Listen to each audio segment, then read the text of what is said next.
Maraming pagkakataon sa buhay natin na nahuhusgahan natin ang isang tao dahil sa itsura at sa estado nila sa buhay. Pero sabi nga po, don't judge the book by its cover.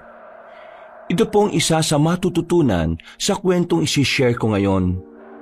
Pinagpalang araw po kabanong, mga kayanggaw at sa lahat ng kabangers.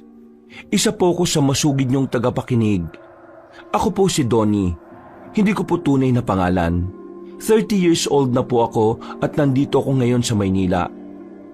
Ito pong ibabahagi ko ay matagal-tagal na ring nangyari at katulad ng iba, hindi ko rin babanggitin ang mga totoong pangalan para na rin sa kapakanan naming lahat. At kahit ang eksaktong lugar na pinangyarihan, muli ako po si Donnie. Kabanong, mga kabangers at mga kayanggaw, ito ang aking kwento.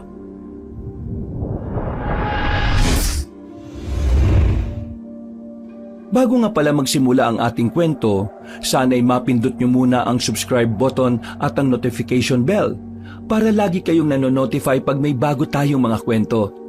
At huwag nyo rin kalilimutan mag-like at comment. Napakalaking tulong po ito sa ating channel para mas makapagatid pa kami sa inyo ng mga magaganda at mga nakakapangilabot na mga kwento. At ngayon, sa ating pagpapatuloy. Biyernes, pasado 5:30 ng hapon, pauwi na ako galing sa palengke. Dati akong nagtatrabaho sa isang talipapa sa aming probinsya bilang kargador. Katatapos ko lang magkarga ng mga isda sa mga suking tindero at tindera roon. Kilala ko sa lugar namin, lalo na sa palengke dahil hindi naman sa pagyayabang, meron din naman akong itsura. Isa akong binatang moreno, matangkad at may magandang hubog ng pangangatawan. Isa lang ako sa mga taga-karga ng mga pinamimiling isda ng mga taga roon. Tuwing madaling araw, umaga at hapon. 16 years old pa lang kabanong nang matutunan ko ang ganitong trabaho. Ulilang lubos na rin kasi ako at mag-isang nabubuhay sa tulong ng ilang mapagkakatiwalaang kapitbahay. Wala kasi akong ibang kamag-anak kaya nang mamatay sila Nanay Lumen at Tatay Tupig dahil sa nakaraang bagyo, nagsikap na po ako sa buhay. At bago pa po ako lumipat ng Maynila, ay ito na talaga ang nakamulatan kong gawin. Kaya dito na nahubog ang katawan ko at naging solido rin talaga. Habang nagbibisikleta pa uwi sa bahay, ay meron akong nadaan ng mga tao malapit sa bukana ng sityo. Naroon kasi ang pinakamalaking tindahan na tambayan hindi lang ng mga manginginom, kundi pati na rin ng mga tsismosa. Katulad ni Inang Yupresya na masasabi kong numero 1 tsismosa sa amin. Mukhang may nasagap na namang balita si Inang ah. Nakatambay na naman sila sa tindahan ng mga kaututang dila niya.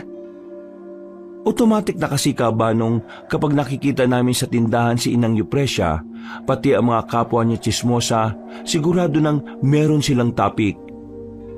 Mali po pala, mga topics.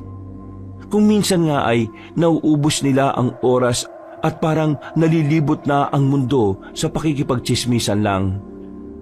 Naging isa sa mga bansag kay Inang Yupresya ay ang reporter ng sityo.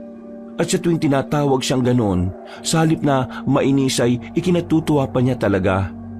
Proud na proud pa siyang bansagan na numero 1 tsismosa sa lugar namin. Pero sa totoo lang, kung minsan ay may tulong din talaga ang mga balita niya. Dahil hindi na namin kailangan pang bumili ng dyaryo o makinig sa radyo o manood ng balita sa TV. Madalas ay nauunahan na niya ang mga ito. Aring Donnie! Uy, pre, nakauwi ka na pala? Oo, kani-kanina lang din. Pero next week na ako babalik dun sa palengke. Magpapahinga muna ako ngayong weekend. Napagod ako rin sa pinuntahan naming lamay eh. Sige lang pre, no problem. Pauwi na rin naman ako eh. O ano, angkas ka na? Hindi na, Gagi. Maglalakad na lang ako. Baka masira pa yung bike mo. Pareho pa naman tayong solido. Oo nga. Di sasabay na lang kita sa paglalakad mo. Ikaw ang bahala. Habang umuusad, ay napatingin kami pareho sa tindahan kung saan ay nakita namin ulit si Inang Eupresia. Patuloy pa rin sila sa pagchichismisa ng mga kaibigan niya. Nako pre, nandun na naman sa tindahan si Inang oh. At yung mga kaututang dila niya. Ano kayang chismis niya ngayon? Nahuhulaan na naman ng taong bayan kung totoo ba yung nangyaring yun o hindi. Abangan na lang natin, pre. Baka magkakalat na naman yan ng mga maling impormasyon ha. Katulad nung nakaraan. Yung sinabi niyang 3 magkakapatid na dinukot daw ng aswang. Tapos kamukat-mukat natin eh. Mga naglayas lang pala kasi nasermo na ng tatay. Oo, putik. Naalala ko nga yun. Tawang-tawa nga ako ron eh. Yung ano pre, naalala mo? Yung pinagkalat niyang si Manang Sharon, manananggal? Lap trip yun pre. Tawang-tawa talaga ako ron eh. First time ko makakita ng 2 matandang babae na nagsasabunutan. Sayang nga lang eh. May mga pumigil eh. Kundi, sabong talaga yun. Oo nga pre, hindi ko makakalimutan. Ay nako, pasaway din kasi minsan yang si Inang eh. Kaya galit na galit pa rin hanggang ngayon sa kanya si Manang Sharon. Kahit sino naman siguro magagalit. Ipagsigawan mo ba namang manananggal yung tao? Mukha pa naman talaga manananggal si Manang Sharon dahil sa itsura niya. Kaya yun, nagpakulay itim tuloy ulit ng buhok. Ayaw nang mapagkamalang aswang. Yun nga. Pero minsan tumutumpak din yung mga chismis ni Inang eh. Kaso, mas maraming chismis yung chismis lang talaga. Wala katotohanan. Kung tutusin, okay naman sana eh. Kaya lang, yun nga, dahil sa mga karamihan ng balita niyang misleading, nawawalan tuloy ng kredibilidad yung iba niyang sinasabi kahit na totoo. Kumbaga, yung natatandaan lang ng mga taga rito sa atin, yung mga chismis niya eh. Yun nga, pero hayaan na natin siya. Ganyan talaga siguro yung libangan ng mga matatanda eh. O tingnan mo ngayon pre, mukhang seryoso yung usapan na naman nila oh. Kanina ko pa yan sila nakikita dyan eh. Parang mga hindi nga nagkukurapan eh. Awit sa mga katsismosa natin. Hindi pa man natatapos ng kaibigan ko ang pagsasalita. Pero tinawag na kami ni Inang Eupresia matapos makitang tila nakatingin sa kanila. Napakamot na lang kami ni Ralph ng ulo na lumapit sa mga nagchichismisan. Kahit ganun po kasi kabanong, hindi na rin iba sa amin si Inang. Kahit mahilig siya sa chismis, ay napakabait naman niya lalo na sa akin. Sa katunayan ay isa siya sa tumulong sa akin nung mamatay sila nanay at tatay.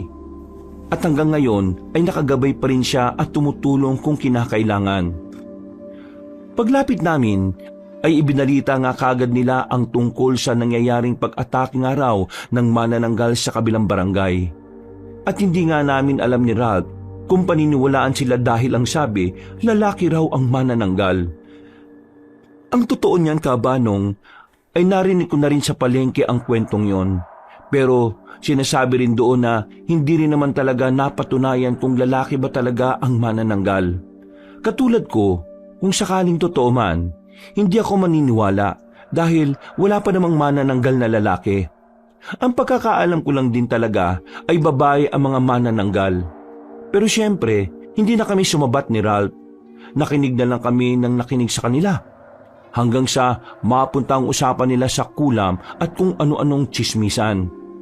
Tinapi ko na ang kaibigan ko para hudyat na kailangan na naming umalis dahil baka mapagkamalan na rin kami ng mga tao na isa sa mga chismoso. Salamat na lang po Inang sa balita at paalala. Maiwan na po namin kayo ha. Baka kasi umulan eh. Baka hindi ko na rin kasi maabutan yung mga sinampay ko. At kayo rin po, baka maabutan pa kayo ng ulan. O nga po, magsiuwian na rin po muna kayo at paggabi na. Tinawanan lang kami ni Inang at ng mga kasamahan niya at iniwan na namin sila. Nang makalayo na kami, tinapik naman ako ni Ralph sa balikat. Ang gara ng usapan talaga ng mga yun, no? Biruin mo, lalaking manananggal? Anong tawag dun kapag lalaki?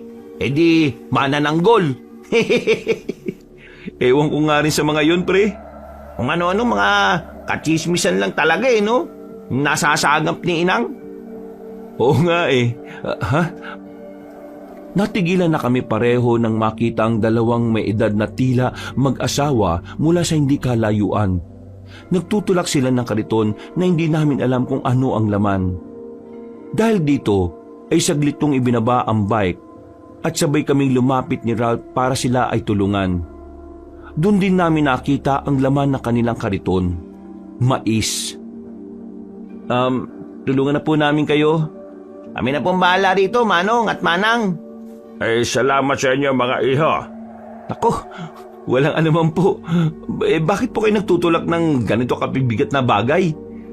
Wala naman kaming mapagpipilian itong asawa kong si Panggeya. Kami na lang kasi ang magkasama sa buhay Ganun po ba? Naku, pasensya na po Wala yon. Ako nga pala si Ilinan. Salamat ulit sa inyo ha. Kababait yung mga binatilyo Ako naman po si Donnie. Tapos itong kaibigan ko si Ralph. Magandang hapon po. Magagabi na po pala. Yan po. Okay na po. Naitulak na namin. Saan po ba kayo pupunta? Mga bago lang po ba kayo rito? Pasensya na po pero ngayon ko lang kayo nakita dito Oo nga po. Mga taga saan po ba kayo? Doon kami sa kabilang baryo pa. Malapit doon sa barangay na may napapabalitang may gumagalang manananggal nung nakaraan. Ganun po ba? Naglalako kasi kami ng mais. Naabutan na kami ng ganitong oras dahil sa mabibigat at wala pang benta. Naku, may tanong po ako. Totoo po bang may manananggal doon? At saka, lalaki raw po daw talaga? Yun nga ang sabi-sabi pero hindi rin naman napatunayan dahil bigla na lang yun nawala Pero sa tingin niyo po, totoo po kaya yun? Hindi rin namin alam. Mas abala kasi kami sa pagtitinda ng mais kaysa sa mga ganoong bagay. Pasensya na po kayo rito sa kaibigan ko, Mang Ilinan at Aling Panggeya. Bibili na lang po kami ng mais. Magkano po ba? Nako, wag na kayong bumili dahil tinulungan nyo naman kami. Bibigyan na lang namin kayo. Naku, hindi po. Ang negosyo ay negosyo. Kaya magbabayad po kami ni Ralph. Uy, pre! Libre na yan, Tumatanggi ka pa sa grasya. Manahimik ka nga. Sige po, Mang Ilinan. Pagbentahan niyo na po kami. Sigurado kayo, Opo. O siya, sige. Pero dadagdagan na lang namin. Kayo po ang bahala. Nang maabutan na kami ng mga pinamiling mais, ay nagpaalam na nga ang mag-asawa. Nang makalagpas sila sa amin, ay napansin ko ang mga mata ni Aling Panggeya na tila kumislap sa pagkapula. Pero hindi ko na lang masyadong pinansin yon dahil atat na rin umuwi si Ralph. Marami-rami pa kaming napagkwentuhan ng kaibigan ko hanggang sa maghiwalay na kami sa iskinita. Kumanan ako at siya naman ay kumaliwa. Pag-uwi ng bahay, inilapag ko muna sa lamesa sa kusina ang napamiling mais. Pagkatapos ay lumabas ulit ako sa bahay at kaagad kinuha ang mga sinampay na nasa labas. Inilagay ko lang to sa laundry basket at hindi muna niligpit dahil meron pala akong nakalimutan. Sisingilin ko nga pala si Recto sa utang niya dahil ngayon ang pangako niya sa akin. Nagmamadali ako dahil kilala ko ang taong yon na kapag may pera ay imbis na unahin ang mga pinagkakautangan ay mas uunahin pa ang pagbili ng alak. Hindi nga ako nagkamali dahil pagdating ko roon ay nakita kong nakikipag-inuman na siya. At kasama pa si Ralph na napangiti sa akin nang makita ako. Nasa lubong lang niya ako habang pauwi ng bahay. Oh, bakit ka nagpapaliwanag sa akin? Wala lang. Baka magtampo ka Sabi mo pa na hindi kita sinabihan. Hindi naman ako manginginom Masyado kang defensive pre Maniningil ako ng utang kasi baka maubos pa nitong si Recto sa alak. Basta nag-explain lang din ako. Tingnan mo, bitbit ko pa nga tong mais Uy, paring Recto, iluto mo na nga lang to. Pulutan din yan. Ang forma mo, pulutan nyo mais? Wala Ang lakas mag-aya nitong ungas na to. Tapos wala naman palang pampulutan. Bahala kayo mag-inom dyan. Oy, basta Recto bayaran mo muna ako. Pagbayad sa akin ng utang ay sumaglit lang din ako at nakitagay kahit kaunti. Pero nang narinig ko na ang pagkulog at pagkidlat at biglang bumuhos ang ulan, kaya hindi na rin ako nakaalis kaagad. Napasama na tuloy ako sa inuman talaga. Habang nagiinuman, si Recto lang ang nakaubos halos lahat ng nilagang mais. Kami naman kasi ni Ralph, kapag nagiinom ay hindi talaga mahilig mamulutan. Nagbigay din siya sa pamilya niya sa loob ng bahay, kaya hindi na rin talaga kami nakatikim. Maya-maya lang ay inagaw ko na ang pagtagay. Ako na ang nagpaikot para hindi na rin ako makatagay. Nakita kong pareho ng lasing si Ralph at Recto. Dahil panay na ang mga kantsawan at asaran nilang dalawa. At dahil nga hindi naman ako nagpapakasagad, hindi ko na masyadong masabayan ang kakulitan nila dahil sa tama ng alak. Napag-usapan rin namin ang mga pinagkukukwento ni Inang Yupresya patungkol sa lalaking manananggal sa kabilang barangay. Pero nauwi lang kami sa tawanan dahil nga para talagang nakakaloko ang ganon. Natigil lang kami nang makadinig ng nakakatakot na huning ng kung anong malaking ibon mula sa hindi kalayuan. Pagkatapos ay sinundan yon ng may kalakasang hangin. Dahil sa bakuran lang kami nagiinom at walang bubungan, sabay-sabay kaming napatingala sa madilim na kalangitan.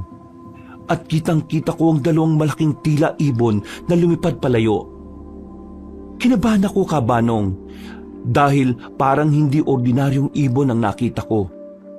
Nang tanungin ko sina Ralph at Recto, panay kalokohan na lang ang sagot nila dahil sa tama ng alak. Hindi ko na lang tuloy masyadong pinansin ang tungkol doon hanggang sa matapos na ang aming inuman. Pasado 9:30 ng gabi ay nagpasya na kaming umuwi. Hinatid at inalalayan ko pa si Ralph dahil susuray-suray na talaga siya sa paglalakad at ilang beses pang sumusuka. Pare, salamat sa pag-aatid ha. Kita-kits na lang tayo next week sa palengke. Oo pre, bilisan mo na't pumasok ka na. Nang makita ko siyang pumasok na sa loob ng bahay nila, ay nagtuloy-tuloy na ako hanggang sa mapadaan sa madilim na iskinita. Hindi ko rin alam, Kabanong, na mga oras na yun ay tila bigla na lang akong nangilabot. Pakiramdam ko kasi ay may mga matang nakatingin sa akin. Nagpagala-gala pa nga ako ng tingin hanggang sa hindi ko na talaga kinaya. Bumalik ako at umiba ng daan. Para kasing pakiramdam ko ay may biglang susunggab sa akin sa madilim na iskinita na yon. Umikot ako sa mas maliwanag na kalye pero malayo-layo pa uwi sa amin. Pinagtiyagaan ko na kaysa mapahamak pa ako. Hanggang sa mapadaan ako sa bahay nila Kuya Ingo na pinaglalamayan ngayon. Ito yung konsyal sa amin na namatay na hindi alam ang dahilan. Marami rin silang haka-haka sa Ginoo. Katulad ng nakulam, kinuha ng engkanto at kung ano-ano pa. Laslami na ngayon pero halos walang tao. 3 lang ang naroon. Ang anak niya at ang driver pati ang apo nito. Hindi kasi maganda ang ugali niya. Mayabang at maraming kagalit kaya nga nung mamatay ay mas marami pa ang natuwa. Nagdire-diretso lang ako hanggang sa meron akong maaninag na anino mula sa gilid ng bakuran nila. Parang dahan-dahan yung lumapit sa kabaong kaya siningkitan ko ang mga mata ko upang mas makilala kung sino yon. Pero nanlaki bigla ang mga mata ko pagkakita ko sa nasabing anino. Hindi kasi yung tao, Kabanong, kundi parang isang malaking taong ibon. Sa sobrang pagkabigla ko ay napasigaw ako dahilan para mapalingon sa akin ng 3 kataong naroon. Galit pa nga na lumapit ang anak ni Konsi Ingo na si Bebang. Pasensya na po, pero hindi ko intensyong mambulahaw. Napasigaw lang ako kasi may nakita kong papalapit sa kabaong ng tatay mo eh. Pero sa halip na paniwalaan ako ni Bebang ay pinandilatan pa niya ako ng mga mata. Kaya hindi ko na lang din talaga sinabi ang nakita ko. Hindi ko rin naman kasi talaga masiguro kung guni-guni lang yon o parte ng epekto ng alak sa akin. Nagmadali na akong umuwi ng bahay matapos humingi ng paulit-ulit na paumanhin. Nagkandado kagad ako ng pinto at naghilamos ng katawan para mahimasmasan. Pero paulit-ulit talagang nagre-rema sa utak ko ang aking mga nakita. Putik, totoo talaga yung nakita kong yun eh. Hindi yung guni-guni. Hindi rin naman ako lasing. Kaunti lang naman ang nainom ko. Ay nako, ano ba tong nangyayari sa akin? Kung ano-ano kasing pinag-usapan namin patungkol sa mga manananggal na yan eh. Paghiga ko sa kama ay naisip ko na lang na magdasal. Natatakot kasi ako na baka mapanaginipan ng tungkol sa nakita ko kanina. Nakatulog din naman ako kagad pero nagising lang pasado 3:00 ng madaling araw. Nakarinig kasi ako ng nabasag sa labas ng kwarto sa bandang kusina. Dali-dali ako nagpunta roon at pagbukas ko ng ilaw ay nakita ko ngang nabasag ang bintana malapit sa kitchen table. Pagtingin ko sa mga bubog ay saka ko lang din napansin ang mga mais na binigay sa akin ng mag-asawa. Nagkalat yung sa sahig kaya isa-isa kong dinampot. Hanggang sa mapatingin ako sa ilalim ng lamesa. Meron kasi akong narinig na mahinang ingay mula roon. Pagaralgal na boses na parang kumakain. Dahan-dahan akong sumilip at meron nga akong nakitang anino. Pagkalaon ay pares na mga namumulang mga mata. Hindi ko alam kung anong klaseng hayop yon kabanong na lumalantak sa isang mais. Napatras ako sa takot lalo na makita ang mga kuko niya. Nang magtapat ang aming mga mata, ay tila nagulat din ang nasabing nilalang. Tumayo yun dahilan naman para matumba ang mesa at pagkuhan ay dali-dali ulit lumabas mula sa bintanang siya rin pala ang bumasag. Hindi na ako nakakilos sa pagkabigla. Pinagmasdan ko na lang ang nasabing nilalang na pagkalabas ay tila mas lumaki ang anyo. Katulad dito nung nakita ko sa lamay na may malalaking pakpak at lumipad papalayo. Ano yun? Diyos ko po! Napa-sign of the cross na lang ako na dali-daling bumalik sa aking kwarto. Hindi ko alam kung ano ang gagawin ko ng mga oras na yon kabanong. Dasal ako ng dasal hanggang sa hindi ko na malayang nakatulog na pala ako. Nagising na lang ako dahil sa kalabog at pagtingin ko sa kama, nahulog pala ang mais at gumulong matapos kong masipa. Pero ang mas nakakabigla dahilan para ako ay mapalundag, inuuod na kasi ang mga mais at parang nabubulok na. Inang ko po! Wala naman akong maisip na dahilan kung bakit yun nangyari. Pero wala naman akong magawa kundi linisan na lang ito dahil ako lang ang mag-isa sa bahay. Palaisipan man ng mga nangyari, ay pinilit kong umakto ng normal. Nilinis ko na rin ang mga bubog na nagkalat sa kusina dahil sa nasirang bintana. Mabuti na lang din talaga kahapon ay nagpaalam naman ako kay boss na hapon na ako papasok nung araw na yun. Kaya mahaba-haba pa rin ang aking oras. Ay naku, ano ba itong mga nangyayari sa akin? Normal pa ba to? Ay. Pagkatapos magkape, ay naglikpit na ako ng mga sinalansang sinampay kagabi. Pagkatapos ay saka ako naligo para magising ang tila ng lulupaypay kong katawan dahil sa mga na-experience kong kakaiba. Bago magtanghalian ay dumating si Inang Yupresya na may dalang ulam kaya pinapasok ko rin kaagad. Hindi ako nagpahalata na mayroong pinagdaraan ng kakaiba dahil ayaw ko rin na mag-alala siya at naisipan ko rin na baka ako naman ang ichismis niya sa iba. Thank you po, Inang. Mabuti po't nagdala kayo ng ulam. Hindi na ako bibili ng lutong ulam dun sa kanto. Pinapasok ko na rin muna siya dahil nagsisimula na namang magkwento ng kung ano-ano.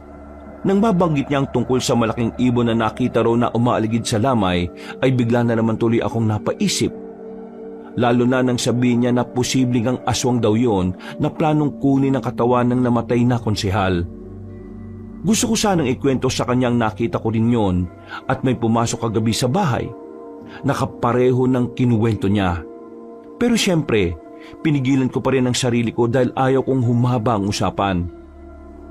Pag-alis ni Inang, ay nananghalian na kagad ako. Pero tumatakbo pa rin sa utak ko ang mga ikinuwento niya kanina. Nang matapos ang kumain at maghugas, ay natulog na lang ulit ako at para makabawi-bawi ng lakas. Pagsapit ng 3:00 ng hapon ay gumayak na ako at nagbike papuntang palengke.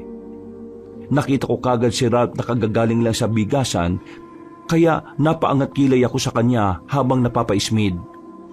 Oh, akala ko ba next week ka pa papasok? Nalaman kasi na nakauwi na pala ako kahapon kaya pinuntahan ako kanina ni boss sa bahay. Kaninang umaga pa talaga ako dito, no? Hindi na kita nadanan kasi nagpaalam ka naman daw na hapon ka papasok. Talaga? Wala ba si Recto? May sakit daw eh. Nako, baka hangover lang yun. Buong pamilya sila may sakit eh. Ha? Talaga?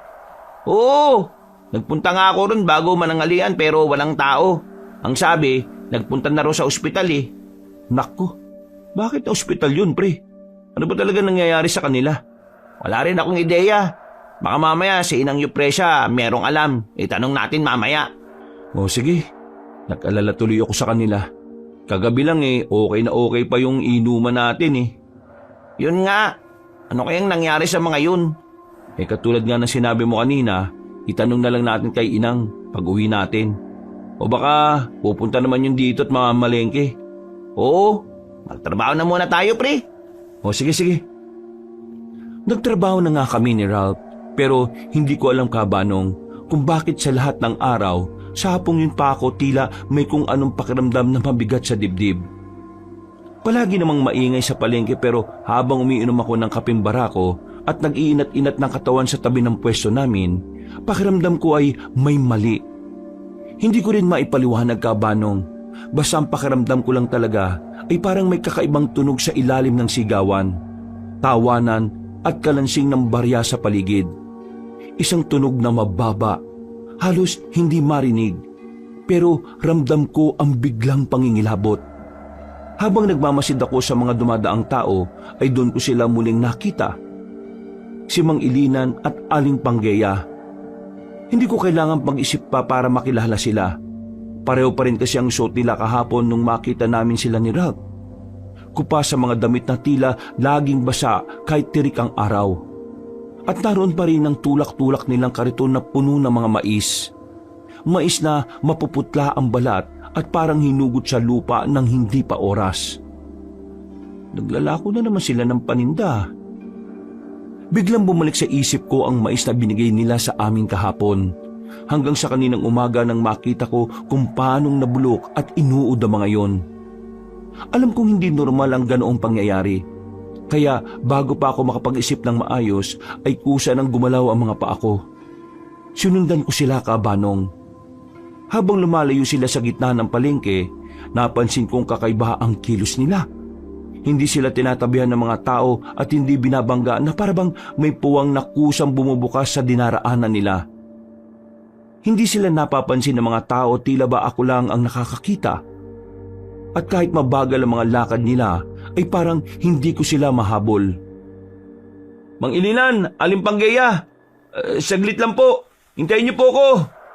Mang Ilinan, Aling Panggeya! Kahit tila nakikipagsiksikan ako sa mga tao, ay nagmadali pa rin ako. At kahit mainit-init dahil sa dami ng tao, tila unti-unting nag-iiba ang simoy ng hangin. Habang papalapit ay lumalamig ang paligid, kaya mas lalo akong kinikilabutan. Mang Ilinan, Aling Panggeya, wait lang po! Para silang mga bingi na hindi ako narinig hanggang sa lumiko na lang pakanan sa isang iskinita. Napakamot ako sa ulo at patakbo nang sumunod sa nilikuan nilang direksyon. Pero pagpasok ko sa iskinita ay biglang nawala ang ingay ng palengke. At bigla rin silang nawala kaya nagtaka ko at sinubukang humakbang patalikod. Pero parang may humilas sa akin palayo sa mundong kinaroroonan ko. Yung sinasabing para akong naengkanto bigla. Biglang dumilim ang paligid at hindi simpleng kawalan lang ng liwanag, kundi may dalang kakaibang presensya na hindi gusto ng aking pakiramdam. Umalingaso ang mabawang amoy mula sa kung saan, kaya napatakip ako ng ilong. Pagtingin ko sa mga puno sa gilid, ay para yung mga natuyo at nabulok pati ang mga dahon. Ha? Anong nangyayari? Nasaan na ba ako? Bakit ako nandito? Pagbaling ko ulit sa likuran, paglingon ko sa pader na nasa gilid ng wet and dry market, ay nag-iba rin ang itsura nito. Nilumot yun ng gusto at naging mamasa-masa na parang may tumutubong mga amag o kung anumang organism. Ganon din ang nangyari sa nilalakaran ko. Parang nagputik-putik at may nakita pa akong ilang mantsa ng dugo. Naamoy ko ang lansa. Umalingasaw ang tila na bubulok na amoy ng karne. Hindi ko alam kung karne yun ng pinagsama-samang baboy, baka, kambing o manok. Pero nakakasuka talaga. Napatakip ako ng ilong at muntik pang maduwal. Hanggang sa biglang humangin na may kalakasan at unti-unti kong narinig ang pagaspas ng mga ibon. Sa tunog pa lang, kahit hindi ko nakikita, ay alam ko nang hindi ordinaryo ang ibon na yon. At hindi nga ako nagkamali, Kabanong, dahil pagtingala ko ay nakakita ko ng animoy mga taong ibon. Ang bibig ay nakangiti, ngunit puno ng ngiping tila buto ng mais. Ang katawan ay balot ng balahibo at ang mga pakpak ay tila hinabing dahon at balat ng hayop. Ganitong ganito yung nakita ko sa huling lamay ni Kuya Ingo, pati yung nanloob sa bahay ko. Bigla akong may naalala sa kwento sa akin noon patungkol sa mga nilalang na nagtatago sa anyo ng tao. Mga aswang na sinasabing bantay ng ani. Mga gutom sa sariwang dugo at laman ng tao kapag nagalit. Para akong kinumutan ng matinding takot pagkakita ko sa kanila, kaya pinilit kong umatras. Yun nga lang ay para akong naistatwa. Anong gagawin ko? Paano ko napunta rito? Donnie! Paano niyo ako nakilala? Nagbigay kami sa'yo at tumanggap ka. Ha? Anong sinasabi niyo? Wala akong alam sa mga pinagsasabi ninyo. Meron kang mabuti at inosyenteng puso. At yan ang kailangan namin na maging kaysa sa amin. Ikaw ang napili naming mag-asawa na magmana ng pagiging layog. Malakas na nagkampay ng pakpak ang isa pang taong ibon. Dahilan para mapatakip ako ng muka gamit ang kamay. Pero biglang sumikip ang lalamunan ko nang hindi ko alam ang dahilan. Mas lalo tuloy akong natakot kaya pinilit kong umalis sa kinatatayuan. Pero mga taong ibon ay pumainlan lang na pababa na para kong datagitin. At bago pa nila ako maabot, ay meron nang tumapik sa balikat ko. Kaya ako bigla napalundag sa gulat. Ito rin ang dahilan kaya bigla akong nakagalaw sa kanina ay para akong naistatwa. Uy, pare, Donnie, ayos ka lang? Parang gulat na gulat ka naman ha? Bakit ka namumutla? Ha? Pre, ayos ka lang ba talaga? Baka mamaya nagaya ka na kay Recto ha? Ayos lang ako, pre. Salamat sa pagtapik mo sa akin, ha? Ay, salamat sa pagtapik. Tinapik lang nagpasalamat ka na. Basta. Sigurado kang okay ka lang ha? Oo, pre. Ubusin mo na yung iniinom mong kapeng barako. May bubuhatin pa tayo. Last na yun. Oo, sige, pre. Mauna ka na. Pagkalis ni Ralph, ay muli ako napatingin sa iskinita. Wala na nga ron talaga ang mag-asawa pero may nakita ko mga butil-butil ng mais sa lupa. Kinakabahan man ay pilit ko na lang itong inalis sa isip ko at nagpatuloy na sa pagtatrabaho. Habang pauwi kami ni Ralph ay inisip ko pa rin yung nangyari kanina roon sa palengke. Kaya sa totoo lang ay hindi ko na maintindihan kung ano ang mga pinagkukukwento niya. Na-focus lang ako nang marinig ko siyang magsalita tungkol kay Kuya Ingo. Anong sinabi mo tungkol kay Kuya Ingo? Para ka namang gulat na gulat nung binanggit ko lang yung pangalan ni Consi. Nabigla lang. Pero ano nga yung sinabi mo? Di ko kasi maintindihan eh. May iniisip kasi ako. O, kita mo. Hindi ka pala nakikinig sa mga pinagsasabi ko. Halos maubos na yung laway ko kakasalita. Pasensya na, pre ah.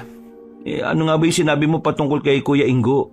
Kasi bago daw yun namatay, alam ko lang na narinig ko lang din kay Inang Eupresia may nakaalitan yun na nagtitinda raw ng mais.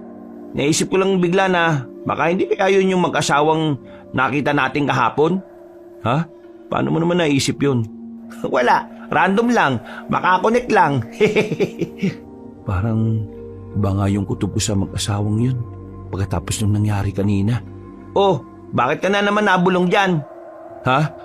Wala, pre. Ay sus! Tara na nga, magpunta na tayo kay Inang para matanong kung kumusta na rin sila Recto saka yung pamilya niya. Oo, mabuti pa nga. Pagdating namin doon sa bahay ni Inang, ganun na lang ang gulat namin. Hindi kami makapaniwala sa masamang balita. Ilang beses ko pang siniguro kung totoo ba ang sinasabi niya pero yun talaga. Kanina lang din daw 4:00 ng hapon ay idiniklarang patay ang asawa at anak ni Recto. Siya naman ngayon ay patuloy pa rin na nagpapagaling. Gusto kong maiyak matapos malaman ng mga yon, Kabanong. At katulad ng sinabi ng doktor na sumuri sa mag-ina ni Recto, suffocation lang daw ang ikinamatay at wala pa rin makitang dahilan kung bakit yun nangyari. Pag-uwi tuloy ng bahay, hindi mapakali ang puso ko. Hindi ko rin maipaliwanag pero sa loob-loob ko ay may nagsasabi na merong kakaibang nangyari sa kanila. At katulad ko, palaisipan din sa mga taga-barangay ang kinahinatnan ng mag-ina ni Recto. Marami talaga ang nagulat dahil inakala ng lahat na simpleng karamdaman lang ang nangyari. Patagal akong nag-isip-isip. Pinasakit ko lang talaga ang aking ulo hanggang sa... Hindi kaya nalason sila? Ano ba yung kinain nila nung time na yun? Hindi naman sa alak. Kasi hindi naman nag-inom yung mag-ina niya. Eh teka, yung mais. Posible kaya yung mais na pulutan namin? Biglang kumabog ang dibdib ko, Kabanong. Mabilis kaya akong napahawak dito habang patuloy na iniisip at pinagtatagni-tagni ang mga pangyayari. Hanggang sa maalala ko ang gabing pinasok ako ng kung anong nilalang, pati yung maabutan kong nabubulok at inuuod na mais na bigay sa akin ng mag-asawang si Mang Ilinan at Aling Panggaya. Posible nga kayang yun ang dahilan? Sino ba kasi yung mag-asawang yun? Sa kakaisip ko ay nakatulog na lang ako. Kinabukasan ay mas umugong pa nga ang balita patungkol sa mga nangyari sa pamilya ni Recto. At makalipas ang ilang araw, nang makalabas siya sa ospital, hindi rin niya matanggap ang mga nangyari. Iyak lang ng iyak ang kaibigan naming Kabanong at wala naman kaming magawa ni Ralph kundi hayaan lang siyang magluksa. Bilang tulong sa aming kaibigan, gabi-gabi kaming nagpupunta sa lamay.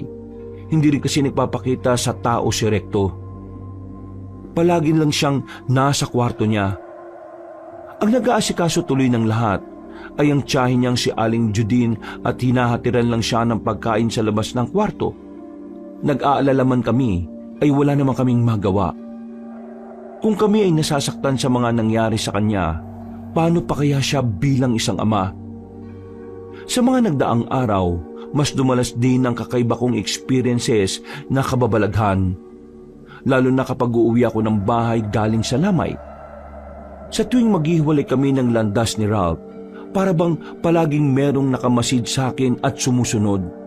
Pero dinadaan ko lang lahat sa dasal, hanggang sa makampante na ang aking kalooban.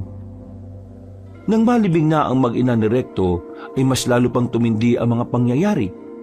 Hindi na rin kasi siya nagpakita at ang palaging sinasabi ni Aling Judine, mas dumalang din siya sa pagkain kaya nag-alala kami. Biyernes ng gabi, 3 araw matapos mamatay ang mag-ina ni Recto, dinalaw namin siya ni Ralph. Pagdating namin doon, ay naabutan namin si Aling Judine na inaayos ang ilang mga pagkain sa tapat ng kwarto niya. Marami-rami na yon na halatang hindi nagagalaw. Tia Judine, kami na po dyan. Sige po't, magpahinga na po muna kayo. Magpahinga na po muna kayo. Kami na pong kakausap. Baka sakaling makinig sa amin. Pagkalis ng ginang dala ang mga pagkain ay pumesto kami sa tapat ng kwarto at umupo roon.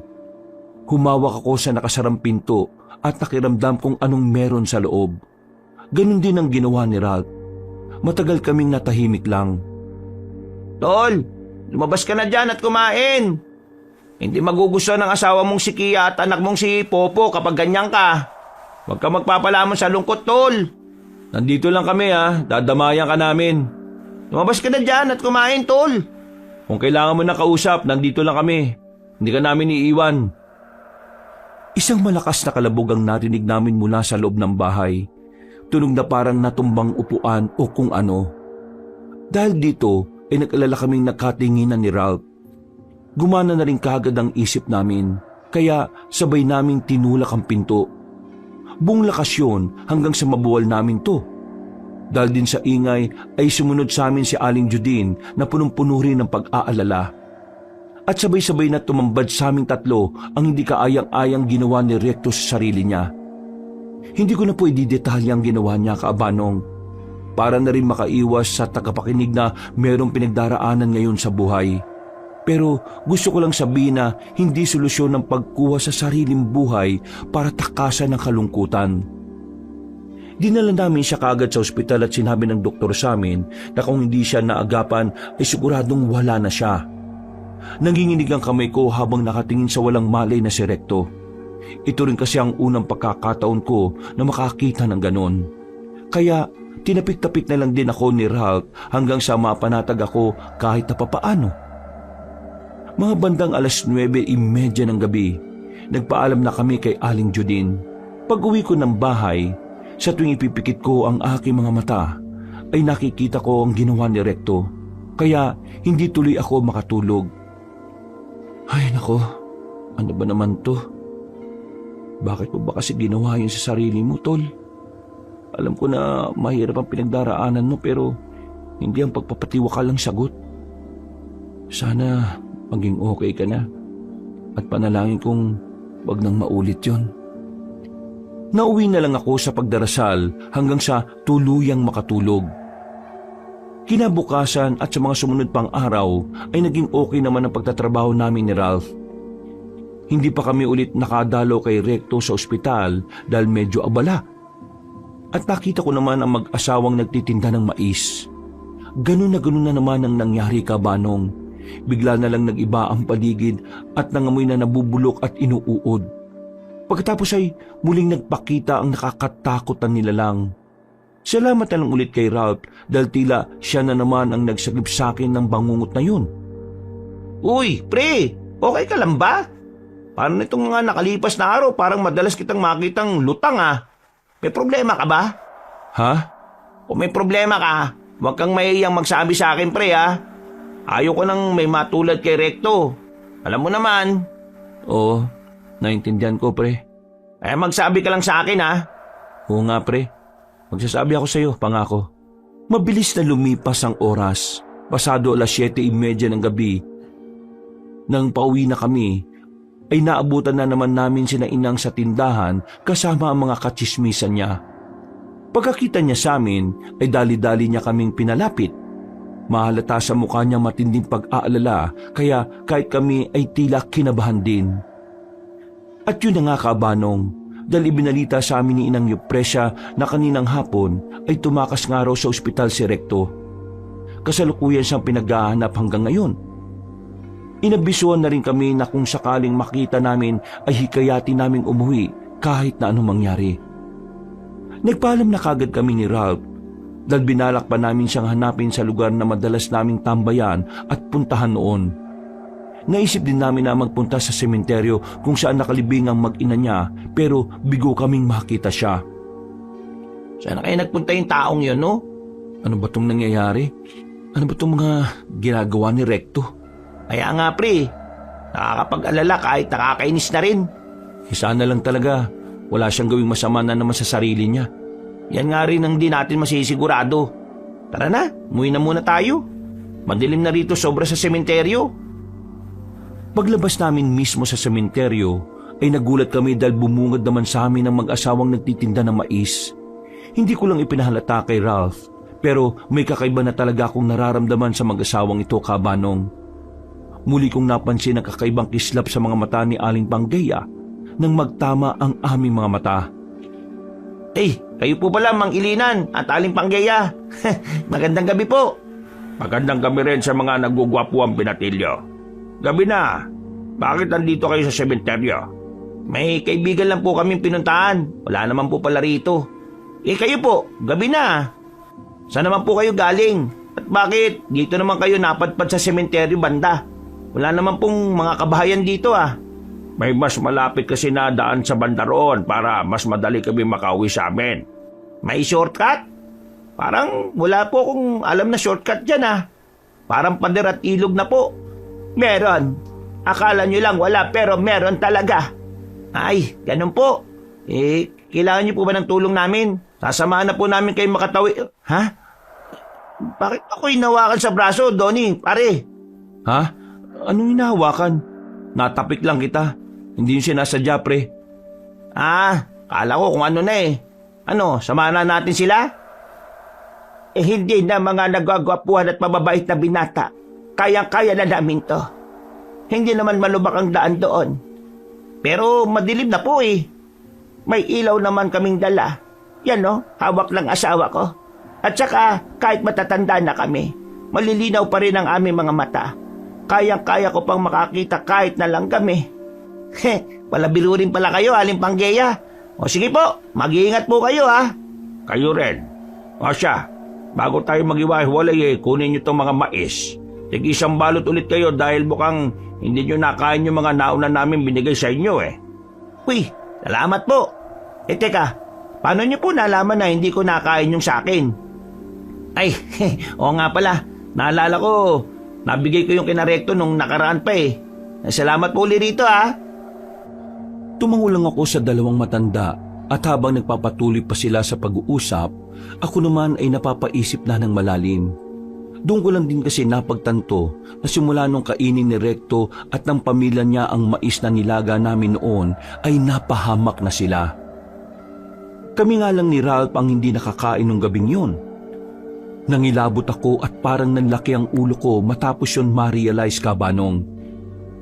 Pero hindi pa rin naman ako sigurado kaya hindi rin ako basta-basta nag-aakusa. Muli akong napatingin kay Mang Ilinan at Aling Panggeya hanggang sa bigla na lang sumagi sa isip ko yung nakakatakot na nilalang na palaging tila dumadalaw sa akin. Parang nakita kong kahawig nila ang mga aswang na layog na yon o mga taong ibon. Bumilis ang tibok ng dibdib ko, lalo na nang makita ko si Aling Panggeya na ngumiti ng pasimple sa akin. Ngiting alam kong may pakahulugan at hindi basta-basta. Kaya nang tumalikod na sila at nagpaalam sa amin, ay dali-dali rin akong naglakad palayo. Napansin yun ni Ralph dahil nauna na ako sa kanya. Hinabol niya ako hanggang sa magpantay ulit kami ng paglalakad. Uy pre, ano yun? Bakit parang madaling-madali ka at iwas na iwas ka sa mga mag-asawang yun? Wala akong pakialam sa kanila pre. Uy, mukhang magsalita ng ganyan sa mga nakatatanda ah. Ano ba nangyayari sa'yo? Binigyan na nga tayo ng mais eh. Akin na yan, tatapon ko na. Uy, tika, uy! Bakit mo tinapon yung pre? Ayos ka lang? Pare, simula ngayon, kahit nung ibigay sa atin ng mag-asawang yon, wag na wag mong kakainin mga yun ha. O bakit? Hindi ko pa maipaliwanag sa'yo ng maayos kasi hindi pa rin naman ako sigurado eh. Pero sasabihin ko rin sa'yo, promise. Okay. Pero sayang yung mais eh. Hindi ko na naman Huwag mo nga ako samaan ng tingin. Oo na, hindi ko na nga kakainin yun. Weirdo mo talaga ngayon oh. Pati itong mga nakalipas na araw. Ano ba, sigurado ko bang ayos ka lang? Ayos na ayos pa naman. Tara na, bilisan na natin. Baka may kung ano pa tayo makita rito. Pagdating namin sa kalsada ay naghiwalay na kami ng landas. Umikot na naman ako ng daan dahil ayaw kong tahakin ang madilim na iskinita. Pagkatapos kasi naming makainkwentro ang mag-asawang nagtitinda ng mais, ay tila naramdaman ko na naman yung mga matang parang nakasunod sa akin. Nagmadali na ako ng paglalakad hanggang sa tahakin ko na ang kahabaan ng kalsada. Maliwanag naman dahil sa mga poste ng ilaw pero mapuno ang kabilang gilid at ako lang ang tao. Kaya nakakatakot pa rin. Saglit akong huminto at tiningnan ng kahabaan noon saka ako tumakbo ng mabilis. Hanggang sa biglang umiip ang malamig na simoy ng hangin. Nang dumampito sa balat ko kabanong, ramdam na ramdam ko ang kakaibang lamig na bumabalot sa paligid. Alam kong hindi yun ordinaryo kaya mas binilisan ko pa ang pagtakbo. At maya-maya pa nga ay nakarinig na ako ng tila pagaspas ng kung anong malaking ibon mula sa hindi kalayuan. Mas lumakas ang hangin at pagtingin ko nga sa likuran, napatingala ako. Kitang-kita ko na may anino nga ng malaking ibon mula sa hindi kalayuan. Nataranta ko at mas binilisan ko pa ang pagtakbo kahit alam kong todo na ang ginagawa ko. At dahil sa pagmamadali, hindi ko rin namalaya na may pasalubong sa akin na patrol. Mabuti na lang ay nakahinto yun kaagad kaya hindi ako nabundol. Halos lumuha naman ang puso ko sa pagkabigla at takot. Pero nakahinga rin ako ng maluwag dahil biglang nawala ang nilalang. At bukod doon ay may mga tao rin akong nakita, mga ilang opisyal ng aming barangay na maagang nag-iikot-ikot ngayon. Humingi lang ako ng tawad at dali-dali nang umuwi sa amin. Magkakandado na sana ako ng pinto nang marinig ko pa na parang may kumatok. Nang makita ko si Inang Eupresia ay pinagbuksan ko kagad at tinanggap ang dala niyang ulam. Salamat po rito, Inang. Alam ko pong itatanong niyo kung bakit ngayon lang ako, kung saan ako galing at kung bakit ako pawis na pawis. Hinanap po kasi namin ni Ralph si Recto sa mga lugar na madalas namin puntahan. Nagpunta na rin po kami sa sementeryo sa pagbabakasakali na dalawin niya yung mag-ina niya. Pero hindi po talaga namin nakita Kaya naman po ako pawis na pawis dahil sa tumakbo ako pa uwi. Ano po kasi, nadudumi na ako. Nang marinig ni Inang Eupresia ang dinahilan kong tinatawag na ako ng kalikasan, hindi na rin siya nagtagal sa pakikipagkwentuhan sa akin. Pinayuhan na lang niya ako ulit na kung sakaling makita ko nga si Recto ay ipagbigay alam ko rin sa barangay dahil yun ang bili ng tiyahin niyang si Aling Judin. Pagkalis ni Inang, inagpalit na kagad ako at naghilamos ng katawan. Ininit ko na rin muna ang binigay na sinampalukang manok at saka naghapunan. Pagkatapos ng tila mahabang araw ng kapaguran dahil sa mga pangyayari, mabilis din akong nakatulog. Nagising ako pasado 12:00 ng hating gabi dahil sa isang kalabugan na parang may nabagsak na lata at iba pang kagamitan sa kusina. Pero hindi ako kagad bumangon, Kabanong. Medyo inaantok pa kasi ako at wala pang diwa kaya pinakinggan ko muna. Nang medyo lumalakas na ang ingay ay doon na ako napaupo. Pinakikiramdaman ko pa rin mabuti kung ano na naman ang meron sa kusina. Baka kasi katulad din ito nung nakaraang araw na pinasok ako ng taong ibon. Kaya lang nang makarinig ako ng pamilyar na boses ay tuluyan na akong bumangon at unti-unting lumapit sa nakakandadong pinto ng kwarto. Doon ako mas nakinig ng mga ingay sa labas. Boses ni Recto yun Siya nga yun. Teka, bakit siya nandito? Base sa naririnig kong ingay, Kabanong, ay para siyang nagkakalkal ng mga cabinet sa kusina. Nadidinig ko ang mga stainless kong baso na nagkakalansingan, pati ang mga kutsara at tinidor. Ganon din ang mga pinggan kong babasagin. Paano siya nakapasok sa bahay? Teka nga, kailangan ko siyang puntahan. Dahan-dahan kong binuksan ang pinto at nagmasid sa labas. Nang masiguro kong hindi niya ako narinig, ay dahan-dahan na rin akong lumabas at nagtungo sa pinto ng kusina. Pero pagdating ko doon ay tila may kakaibang amoy na sumalubong sa akin. Malangsa na hindi ko maintindihan. Hindi ito yung tipikal na amoy ng panis na pagkain, kundi parang amoy ng hilaw na karne na naiwan sa hangin. Para rin pinagsama-sama ang nabubulok at amoy ng lumang bagay. Bigla kong napahinto at nakaramdam ng kaba matapos yung malanghap. Sa may kusina, nakita ko nga nakatalikod si Recto. At wala pa rin tigil sa paghalughog ng kung ano sa kusina. Naabutan ko siyang nakaangat ang isang paa sa upuan na parang may hinahanap sa pinakamataas na kabinet. Pare, Recto, anong ginagawa mo? Kahit madilim, alam kong siya yon. Kabisado kong hubog ng katawan niya dahil sa tagal ng magkakasama at magkakilala. Anong inaanap mo, pre? Tumigil ka muna, kausapin mo ako. Bakit ka umalis ng ospital? Hindi ka pa okay, di ba? At alam mo ba na nag-aalala sa iyo si Chang Juding mo? Ayos ka lang ba? Kung kailangan mo ng makakain, ipaghahanda kita. May natira pa ako diyang pagkain na binigay ni Inang. Nasaan na yung mais? Ha? Ano? Ang sabi ko, nasaan na yung mais? Mais? Bakit ka naman maghahanap ng mais, pre? Wala kang pakialam. Naamoy ko rito yung mais na yon. Galing sa mga bantay-ane. Kaya ilabas mo na. Nagulat ako nang bigla na lang siyang humarap sa akin. At sa unang pagkakataon ay ngayon lang ako natakot matapos makita ang mukha niya. Namumula mga mata ni Recto kaya dali-dali kong inon ang switch na nasa kanan ko lang. At dahil doon ay mas lalo kong nakita ang kanyang kabuuan na parang nasisilaw pa nga. Bukod sa namumulang mga mata, ang mga ngipin niya ay tila nagtulisan. medyo humaba rin ang dulo ng kanyang tenga. Parang lumubog ang ilong, naglalaway at nababalot ng maliliit na ugat ang sentido niya, pati ang ilalim ng leeg at dulo ng mga daliri. Humaba rin ang matutulis niyang kuko na alam kong hindi normal.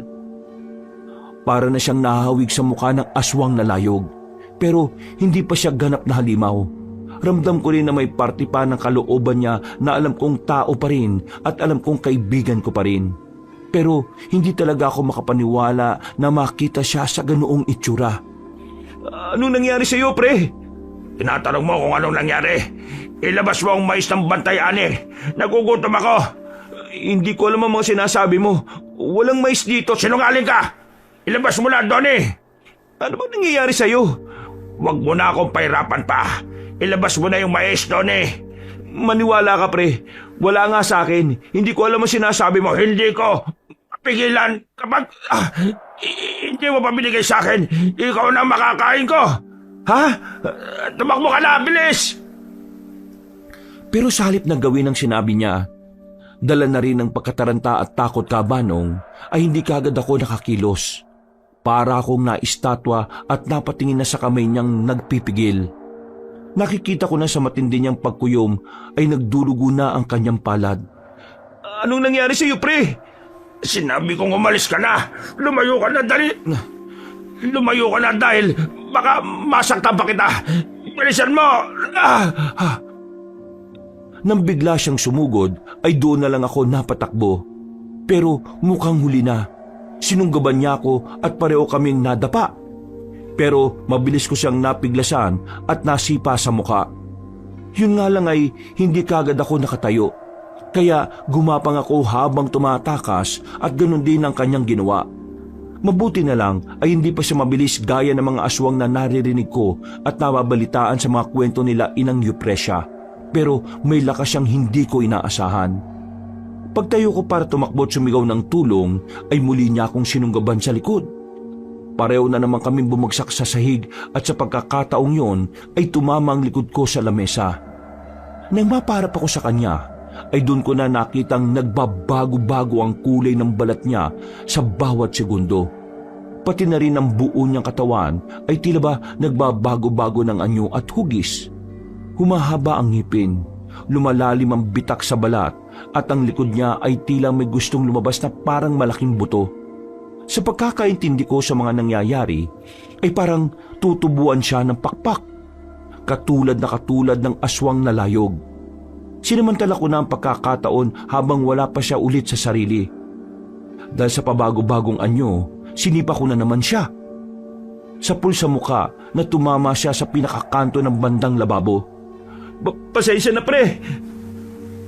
Nag-aalala man sa kanya, ay mas inuna ko na rin muna ang aking kaligtasan. Gumapang ako palayo hanggang sa mahawakan ko ang kitchen knife na nakabalandra sa sahig. Napunta yun doon dahil sa pagwawala niya kanina sa kusina. Nang muli akong nakatayo at lumingon ako sa kanya, ay ganun na lang ang gulat ko dahil nakaamba na siya sa akin. Kaya winasiwas ko ang hawak na kutsilyo habang umaatras. Huwag kang lalapit! Please naman, pare! Recto! Ayaw ko saktan ka. Hindi ko alam kung paano nangyari sa iyo yan. Pero pakiusap, labanan mo ang sarili mo. Manahimik ka. Naririndi ako sa ingay mo. Nagugutom ako. Gutom na gutom ako. Kontrolin mo ang sarili mo, pre. Kontrolin? Kumalma ka. Parang awa mo na. Kailangan mong pigilan ang sarili mo. Huwag ka mag-alala dahil tutulungan ka namin ni Ralph. Gagawa kami ng paraan para matulungan ka sa kung ano man nangyayari sa iyo. Magpakatatag ka, pre. Huwag mo na akong utuin pa. Mas gusto ko ngayon tong nararamdaman ko. Hindi ko na pala kailangan pigilan ang sarili ko. Hindi ko na kailangan ng mais na yung galing sa bantayan eh. Ang kailangan ko ngayon ay sariwang dugo at karne mo. Ha? Sariwang dugo at karne ko? Inulit mo pa talagang tanga ka. Dahil dyan, papatay na kita. Kitang-kita sa mga mata niya na totoo ang kanyang mga sinasabi. Ramdam ko yon dahil nangilabot ng gusto ang buo kong pagkatao, kabanong. Para akong kinumutan ng matinding takot kaya patuloy kong iwinasiwas ang kutsilyong hawak ko. Patuloy din ako sa pag-atras habang siya ay patuloy sa pag-akbang palapit sa akin habang nakangiti. Nang makarating ako sa pinto ay kinapako kagad ang seradura. Pero nanatili ang tingin ko sa kanya at ang pagwasiwas ng kutsilyo. Hindi ko inalis sa mga mata ko sa kanya dahil alam kong sa isang kurap ko lang ay siguradong katapusan ko na. Takbo na palabas! Bilis! Takbo ka palabas! Ha! Sa tingin mo matatakasan mo ako? Mas malawak sa labas, mas madilim, at mas hindi mo ako makikita. Hindi ako magpapauli sa iyo ng buhay. Hindi mas maganda, kaya takbo na, habang may pagkakataon ka pa. Hindi na ako nagdalawang isip pa, Kabanong. Nanginginig ang mga tutong tumakbo palabas ng aming bahay. Pupuntahan ko sana ang bahay ni Inang Eupresia pero naisip ko na baka madami pa sila. Kung may mangyaring masama sa kanilang sambahayan, ay siguradong hindi ko mapapatawad ang sarili ko. Kahit malayo ay umiba na ako ng daan. Naisip ko magpunta sa barangay hall kahit medyo may kalayuan. Gusto ko rin nga sanang sumigaw at tumingi ng tulong pero magkakalayo pa kasi ang mga bahay. Maliit ang tsansa na marinig ako. Habang tinatahak ang kalsada ay narinig ko na ang mabibigat na yabag sa likuran. Pabilis ito ng pabilis kaya mas binilisan ko rin sa abot ng aking makakaya. Kahit na matindi na ang panginginig ng aking tuhod. Hindi na rin ako lumingon dahil sa takot na baka abot kamay na lang din niya ako. Nagdadasal na lang ako na sana ay hindi pa siya tinutubuan ng pakpak para dagitin ako. Hanggang sa tila umayon din sa akin ang grasya dahil sa pagdarasal ko. Nakasalubong ko na naman ang patrol at nagulat nga ang mga rumoronda nang makita ako. Bukod kasi sa hingal na hingal at takot na takot, ay dahil may hawak akong kutsilyo. Hindi na rin ako nakapag-isip ng tama dahil sa matinding pagkasindak kay Recto na nag-aanyo ng halimaw. Tulungan niyo ako! May humabol sa akin! Hinabol ako ng aswang! Nakita ko kung paanong napakunot noo ang mga nasa patrol. Alam kong hindi nila ako paniniwalaan kaya tumuro kagad ako sa likod. Pero paglingon namin ay wala na si Recto. Napapikit na lang ako dahil dala na rin sa pinaghalong takot, taranta, pagod at pagkalito kaya para akong nahilong bigla. Nabitiwan ko ang kutsilyo kasabay na matinding panginginig ng tuhod. Napaluhod ako at pagkalaon ay tuluyan ng nagdilim ang paningin at nawala ng malay tao. Nagising ako sa maliit na klinik ng aming barangay at binungaran kagad ako ni na Inang Eupresia at Ralph. Nandun din ang mga nag-rescue sa aking mga opisyal at tanod pero hindi na sila pumasok sa loob dahil masikip na. Kitang-kita ko ang pag-aalala nila sa akin kaya sumenyas ako at ngumiti para lang mabawasan ang pag-iisip nila sa akin. Magandang araw. Anong oras na ba? 10:00 na pre. Kararating ko lang din galing sa palengke. Wala namang masyadong ginagawa doon, kaya dinalaw na kita. O ano, kumusta ka naman? Eto, ayos naman na ako. Salamat sa Diyos dahil okay ka na at nagising ka na. Ano ba kasing nangyari? Ang sabi ng mga tanod, nakita ka raw nilang tumatakbo tapos may hawak ka pang kutsilyo. Takot na takot ka raw. Tapos sabi mo nahabol ka ng aswang. Ano kasi? Hindi ko alam kung paano ko ba sasabihin, pre. Di ba nga sabi ko sa'yo, kung may problema ka, sabihin mo lang. Ayaw ko nang may matulad ng nangyari kay Recto, pre. Tayo-tayo na lang magkakaibigan dito kaya dapat tayo-tayo rin na magtulungan. Naramdaman ko ang pagiging sincero sa mga sinabi ni Ralph. Ganon din sa mukha ni Inang Eupresia. Kaya napabuntong hininga ako ng malalim at nirequest na bago ako magsalita ay dapat ay alam din ni Aling Judine. Dahil okay na rin naman ang pakiramdam ko, kaya nagsabi na rin akong uuwi na sa bahay.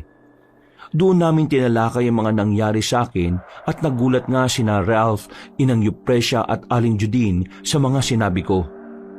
Ha? Totoo ba yung sinasabi mo, pre? Pinuntahan ka ni Recto rito at sinalakay ka niya? Bakit naman niya ginawa yun? Sinalakay niya ako dahil hindi na siya yung Recto na nakilala natin. Para na siyang asong nauulol at hinahanap niya sa akin yung mais. Kaya sinasabi ko sa iyo, pre, yung mag-asawang yun, si Mang Ilinan at Aling Panggeya. Hindi sila mga ordinaryong tao. Ginagamit nila yung mais na binebenta nila para makapambiktima. Anong makapambiktima?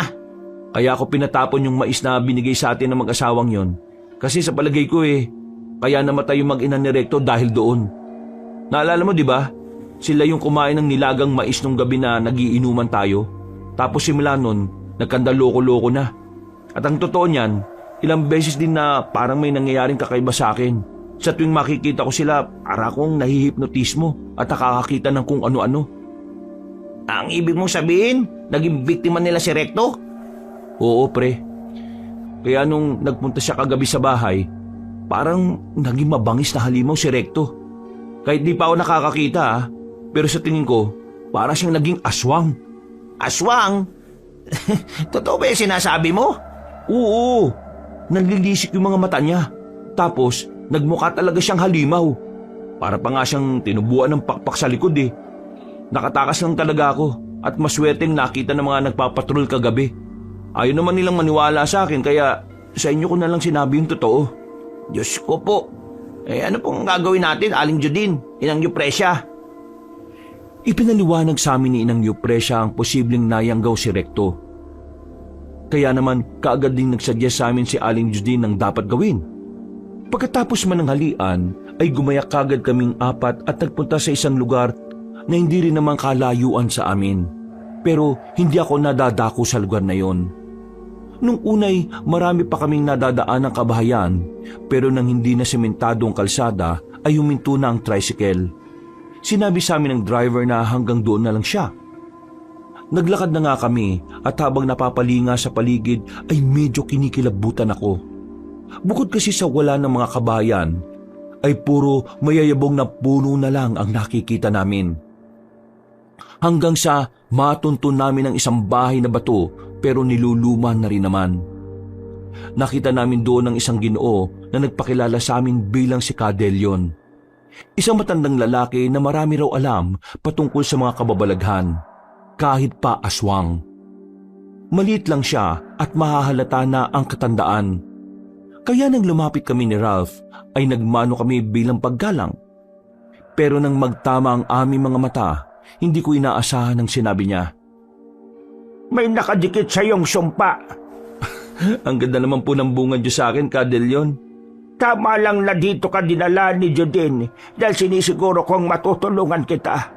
Ay, naku, maraming salamat to. Pumasok na kayo sa loob para makapagsimula na tayo kaagad. Pagpasok namin sa loob ng bahay ni Cadelion, ay mas lalong naging weirdo ang pakiramdam ko. Nakakatakot din kasi ang mga display niya roon, na kung ano-anong klase ng kwintas at mga halamang gamot. Inanyayahan niya kaming apat sa isang silid at doon nga namin sinimulang ikwento ang mga nangyari. Tama ang sinabi mo, Yupresya. Sigurado kong nayanggaw si Recto. At ang gumawa nun ay ang mag-asawang layog na sina Ilinan at Panggeya. Kilala ko ang mga yon. Tinatawag silang bantay-ani dahil pinoprotektahan nila ang mga pananim laban sa mga sakim. At hindi aksidente kung bakit nyo sila nakatagpo. Siguradong kaya sila nasa barangay niya ay dahil may gusto silang bigyan ng leksyon. Ano pong ibig niyong sabihin? Kamakailan lang, pagkatapos pumutok ng balita patungkol sa lalaking manananggal sa isang barangay. Narinig ko na noong nakaraan pa mula sa kaibigan kong lamang lupa ang tungkol sa pangyayaring ito. Meron nga raw pinarurusa ng mga aswang na layog sa isang barangay. Ang inakala ng mga taga roon ay namatay ang mga taong iyon dahil sa ordinalong sakit lang. Pero ang totoo ay pinatay sila ng mag-asawang aswang na layog.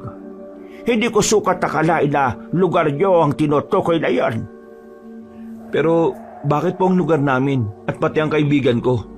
Ang mag-asawang aswang na layog ang makakasagot yan.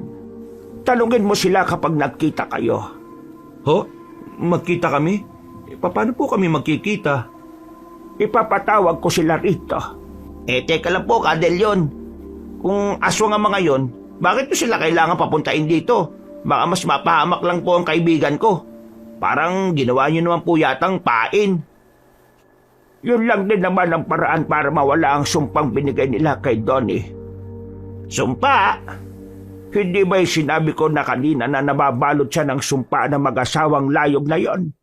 At alam niyo ba kung anong ibig sabihin nun? Ano po bang ibig sabihin nun? Lahat ng mga taong niyayanggaw nila, ikaw ang unang pupuntahan. Ano pong klaseng sumpa yun? Gusto mo ba talagang malaman? Opo, sana eh. Ikaw ang napili nilang susunod na maging bantay-aning. Sa'yo nila ipapasa ang maywagang sisiw na itim at mabubuhay ka ng hanggang hindi mo yun na ipapasa sa mapipili mong bagong bantay-ani. Kahit ipinaliwanag na niya, ay hindi ko pa rin naiintindihan ang ibig sabihin ng bantay-ani na yon, Kabanong. Pero nangilabot ng gusto ang katawan ko habang nakikinig sa kanya. Habang sinasabi kasi yun ni Cadelion, ay ramdam kong delikado ang tinutukoy niya. At ayaw ko rin na maging kasangkapan ng kasamaan. Kaya ngayon, ako naman ang magtatanong, mas gugustuhin mo bang maging pain para mapunta rito ang mag-asawang aswang na yon? O mangyari ang gusto nila para sa'yo at magpatuloy sila sa pag-aasik sa lugar niya? Kung ano pong alam niyong tama, Cadelion, gawin niyo po. Nagtitiwala ka ba sa akin? Tinatanong ko ito dahil importante na meron kang tiwala sa kapwang nakasalalay ang buhay mo. Oo, kung paanong nagtiwala po ako kay Aling Judine, ipinagkakatiwala ko din po sa inyong lahat. Sige, maigi. Higit sa lahat, kahit sino sa atin dito, mas mainam na unang-una tayo magtiwala sa Panginoon na siyang may likha ng lahat. Instrumento lang ang mga katulad ko para mapuksa at mapatahimik ang mga alagad ng kaniliman. Opo, maraming salamat po. Salamat po at pasensya na, Cadelion, sa mga nasabi ko kanina. Pagkangiti niya sa amin, ay saglit muna kaming nagpahinga. Ayon kasi sa manggagamot, sisimulan ng lahat kapag kumagat na ang dilim. Kaya habang naroon, ay naganda muna kami sa lahat ng mga kailangan at mabilis na lumipas ang oras, Kabanong. Pasado 6:00 ng gabi. Nagtipon na kami sa sala. Binuksan din ni Cadelion ang mga bintana. Inalis niya ang mga kortina para raw mabilis kaming makita ng mga nasa labas. Nasa lamesa na rin ang mga gamit niya para sa pagtawag ng mag-asawang aswang na layog. Hindi ko alam kung paano niya gagawin yon, pero habang pinagmamasdan ko lang ang mga instrumento ay para na akong naiihi sa takot. Nagbigay din siya sa amin ng pulang porselas na nakalimutan ko na ang tawag. Pagkatapos ay isa-isa niyang pinahawak ng mga dahon sina Inang Eupresia, Aling Judine at Ralph. Ako naman ay pinahawak niya ng batubalani sa magkabila kong kamay at pinakuyom ito. Yan ang magsisilbi mong proteksyon. Pero kapag dumating na ang ating mga bisita, kayong lahat, huwag kayo makatubiling gamitin ng itim na buhangin na nasa mga garapon sa ibaba ng lamesa. Salamat po, Cadelion. Ano? Handa na ba kayo? Opo. Sige, magsisimula na tayo. Sinimulan na niyang sindihan ng 3 kandilang itim na nakapormang trianggulo. Sa gitna nun ay merong maliit na boteng may lamang langis. Ayon sa kanya, kukulo raw yun kapag may aswang nasa paligid at depende sa lahat ng pagkulo kung gaano nakalapit ang nasabing nilalang. Napasign of the cross ako, Kabanong, at habang pinagmamasdan si Cadelion sa mga ginagawa niya, ay nagsisimula na akong magdasal sa isip ko. Paulit-ulit kong binibigkas kay Jesus Christ na protektahan niya hindi lang ako, kundi pati ang mga kasama ko ngayon at mga kabarangay namin na po pwedeng biktimahin ng mag-asawang aswang na layog. Habang nagsisimula akong mag-orasyon, maging mapagmatsyag kayo. Kunin niyo na ang garapon na may lamang buhangin para mas madali niyong maisaboy sa mga anumang nilalang ng kadidiman na pasalakay. Tandaan niyong hindi lang din iisa yung mag-asawang yon na aswang sa lugar na ito. Sa oras na simulan ko ang orasyon, may iba pang uri ng aswang na pwede kong matawag ang atensyon at posible silang lumapit dito at sumalakay. Kayo yung presya, Judine at Ralph, ang magsisilbi naming panangganin doon habang hindi pa nagpapakita mga aswang na layog. Puprotektan ko kayo sa abot na makakaya ko, Cadelion. Mainam. Salamat. Simulan na natin. Wala na nagsalita sa amin maliban kay Cadelion. Sinimulan na niya ang orasyon na pangsumo ng mga aswang. Habang pinakikinggan ko yun, ay mas lalong tumindi ang pangingilabot ng katawan ko, Kabanong. Kakaiba ang mga salita at parang may kung ano ring dumadagundong din sa lupa habang nagbibigkas siya ng ganon. Nakakatakot, nakakakilabot, nakakapanindig ng balahibo. Pero pinilit kong maging matapang kahit ang totoo ay naiihina na naman ako. Kahit ang totoo ay naiihina naman ako. Hanggang sa, yun na nga po, nagsimulang umihip ng malamya ang hangin. Napalingon ako sa labas pero wala nang masyadong kakaiba. Ang mga kapunuan lang ay malamya rin nagsasayawan dahil sa hangin. Pero pagdampi sa katawan nito ay para akong nagyelo sa lamig. Napayakap talaga ako ng husto sa sarili ko, kaya napalingon ako kay Cadelion. Seryoso pa rin siyang nakapikit habang patuloy sa ginagawa. Mas lalo tuloy ako natakot dahil parang may sumasabay sa boses niya. Tinig na parabang galing sa ibang dimensyon. Mas nakakatakot, mas nakakakilabot, at mas nakakapanindig ng balahibo. Iginala ko ang tingin ko sa mga kasama ko at si Ralph na lang ang nakita kong nakadilat. Sina Inang Yupresya at Aling Judine ay taimtim na rin na nananalangin sa sari-sarili nila. Huwag ka matakot, pre, dahil magiging ayos din ang lahat. Salamat ah. At eksaktong pagkasabi niya noon at kakaibang puwersa ng kasamaan sa paligid. Pagkatapos ng ikatlong orasyon ni Cadelion ay nakita kong unti-unting nang kumulo ang langis sa nasa mesa. Palakas yun ng palakas kaya mas lalo rin akong kinabahan. Pagtingin namin sa labas ng bintana ay may nakita na nga kaming isang nakakatakot na nilalang. Pero hindi ito yung aswang na layog na nakita ko. Kakaiba ito na maliit lang pero nakakasintak ang itsura. Anong klaseng alimaw yan? Sayang aswang. Madali ka na, Ralph. Sambuyan mo ng itim na buhagin. Wala nang inaksayang oras si Ralph. Dali-dali siyang kumuha ng itim na buhangin sa garapong hawak niya at sinaboy sa labas ng bintana. Nung una ay nakaiwas pa ang nasabing nilalang pero sa ikalawa niyang pagsaboy ay nasapol na ito at mismong sa muka. Dinig na dinig namin kung paanong naggumiyaw ang nasabing aswang. Galit na galit yun at sinubukan pang muling sumugod.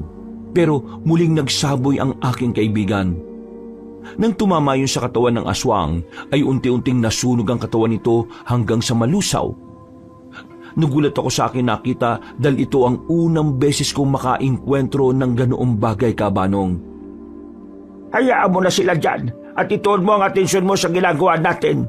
Kailangan mapapunta natin dito ang aswang na layog na yon bago pa dumami ang mga aswang at hindi na natin makontrol pa ang sitwasyon. Opo.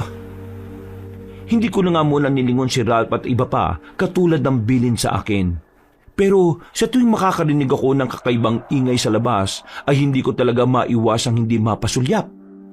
At meron na naman ngang dumating na 3 aswang. Kaya kahit kinakabahan sina Inang Yupresya at Aling Judine, ay tumulong na sila kay Ralph. Hindi ko na nakita kung paano nila sinagupa ang mga yon. Pero narinig ko na lang ang paghiyaw sa galit ng mga aswang sa labas. Nakikita ko rin ang anino ng apoy, kung paanong mga nasusunog na sila.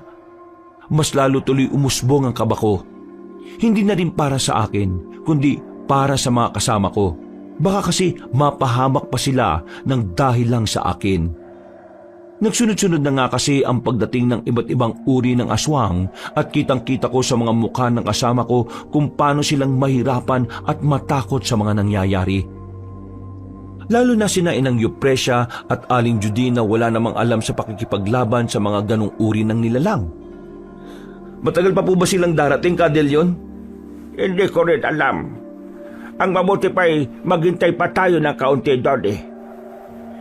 Baka pumapahamak na sina Inang Yupresya at Aling Judine eh. Hindi. Hindi ko pababayaan na mapahamak ang lahat dito sa pamamahay ko. Natatakot na po ako, Cadelion. Mas lalong tumindi ang pagkulo ng bote hanggang sa nagulat na lang kami nang sumigaw si Aling Judine. Pagtingin namin sa labas ay nanlalaki rin ang mga mata ko sa aking nakita. Nandun na kasi si Recto. Ibang-iba na ang itsura niya at meron na siyang pakpak. Nandito na si Recto! Nandito na siya! Pero hindi na siya yan! Tuluyan na siyang nayanggaw. Diyos ko po! Paano namin siya lalabanan? Hindi ko siya pwedeng sabuyin ng itim na buhangin dahil masusunog siya at mamamatay. Kung hindi mo gagawin yan, posibleng lahat tayo rito ay mapahamak. Kailangan mo siyang patayin kung kinakailangan. Nanlambot ako sa narinig kong yon, Kabanong. Lalo na nang makita ko si Aling Judy na biglang naiyak matapos makita ang kanyang pamangkin. Ako man din, kung nasa katayuan niya, ay talagang mapanghihinaan ng loob. Wala na po bang ibang paraan, Kadelyon? Kung makakaya natin pigilan si Recto habang hindi pa dumarating ang mag-asawang aswang na layog, kung mapipigilan niyo yon hanggang matapos tayo sa pakikipagsagupa, makakaya ko siyang tulungan dahil bagong yanggaw lang siya. Hindi pa naman huli ang lahat. Hindi pa nga natatapos si Cadellion sa pagsasalita ay nakita na naming tumalon sa bintana si Ralph. Gusto ko man siyang pigilan pero huli na dahil matapang na niyang hinarap ang aming kaibigan. Cadelyon! Iligtas mo ang kaibigan ko si Recto at alisin mo ang nakakapit sa kanyang sumpa. Patayin mo ang mag-asawang yan! Patayin mo ang mag-asawang aswang na yon! At ako nang bahala kay Recto! Nababaliw ka na ba, Ralph? Anong ginagawa mo? Baka ikaw mapatay ni Recto! Mag-focus ka lang dyan, pare! Ako nang bahala rito! Hindi ko na nagawang makasagot dahil tumakbo na siya pasugod kay Recto. Sinabihan na rin ako ni Cadellion na mag-concentrate dahil baka may dumating pang aswang bago dumating ang hinahanap naming mag-asawa.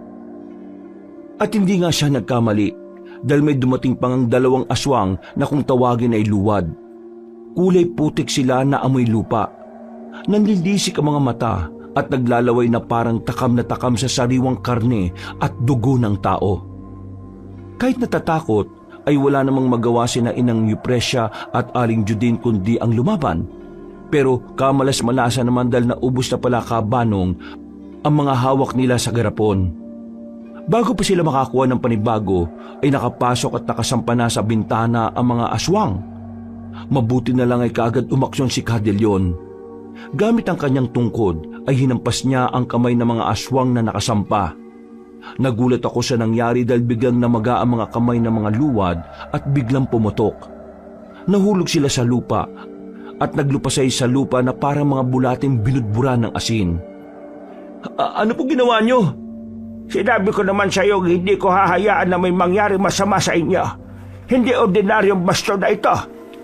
Gawa ito sa puno ng nara na binisbasan sa 7 simbahan at sa bundok ng Banahaw. Sagrado rin ito dahil may selyo ng orasyon. Kaya ang sino mga alagad na kadiliman na dumikit dito ay siguradong katapusan na nila. Ang galing! Pero hindi pa dapat tayo magpakampante dahil wala pang mag-asawang layog na yon. Nandiyan na po sila. Sabay kaming napatingin sa hindi kalayuan at nakita na nga namin na mag-asawang magmamais na sina Mang Ilinan at Aling Panggaya. Dala-dala nila ang kariton na may laman pang mga mais. Nakangiti silang huminto sa tapat ng bakuran na parang wala lang. Sila na nga po talaga yan, Cadellion. Oo nga. Hindi pa rin nagbabago mga itsura at kalooban nila hanggang ngayon. Mabuti naman at pinakinggan niyo ang pagtawag ko sa inyo mag-asawa. Akala ko kailangan ko pa kayong puntahan sa bukid. Pakialamero ka pa rin, Dalyon. Masamang nilalang pa rin kayong mag-asawa, katulad ng dati. Umigil ka. Hindi ba at may kasunduan tayo? Ako ba ang lumabag sa kasunduan o kayo? Sino nagsabi sa inyo na po pwede niyong gawin ang gusto niya? Mga walang diyang aswang talaga kaya.